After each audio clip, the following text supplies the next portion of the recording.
thing would be just to introduce yourself and tell. All right, my name is Eva June White. I am the granddaughter of Colonel Percy Guthrie, who raised the 236 McLean Highlanders.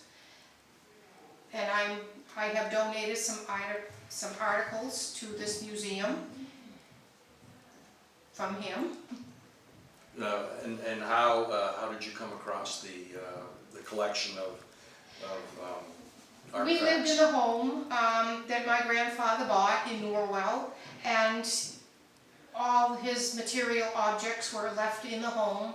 My grandmother passed away, is buried here at Forest Hill in New Brunswick, and I decided it was time to bring some articles here and put them in a proper place that I'm sure he would be very happy.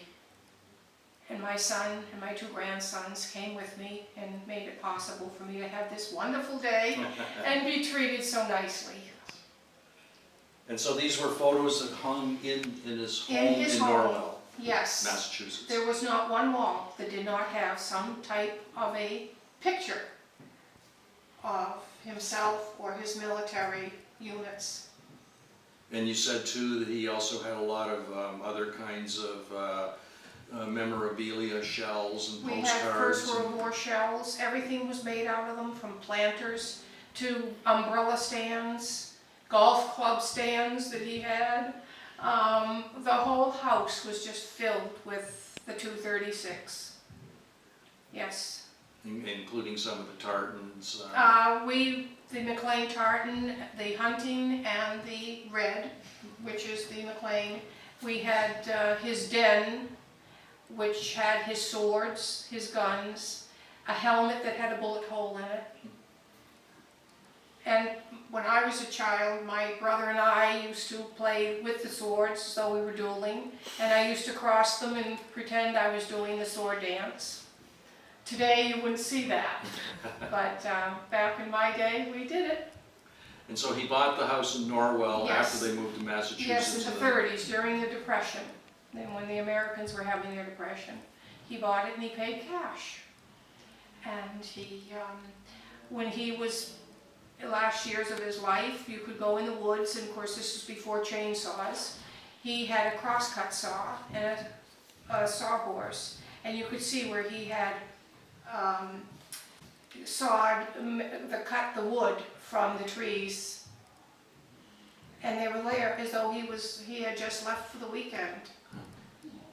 Everything was left just the way it was. Nothing was ever touched in the house. And he grew up. And after he passed away, your grandmother continued living there? Continued living there, and she was there for 30 years. And then I moved when I was a teenager to another home. A lot of the things came with us, and some didn't, because my mother was not one to keep things, and I believe out they went. But the memories were always there. And that's the photo of him. And this is a photo of my grandparents with myself, with my grandmother, and my brother with my grandfather. And he died when I was about a year old.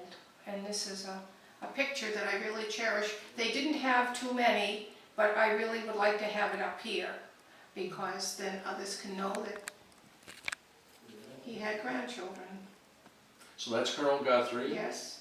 My grandmother Margaret, his wife, my brother Curtis, and myself, Eva June. And this was taken on our front lawn.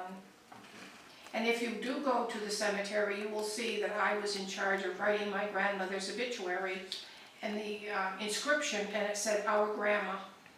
I was very young and I didn't know what else to say, but I loved her very, very much.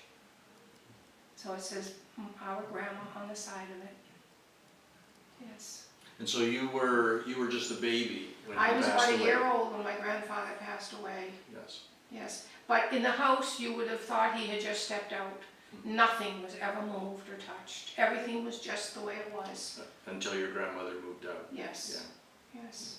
And then when we moved into our second home when I was a teenager, a lot of the things never came with us.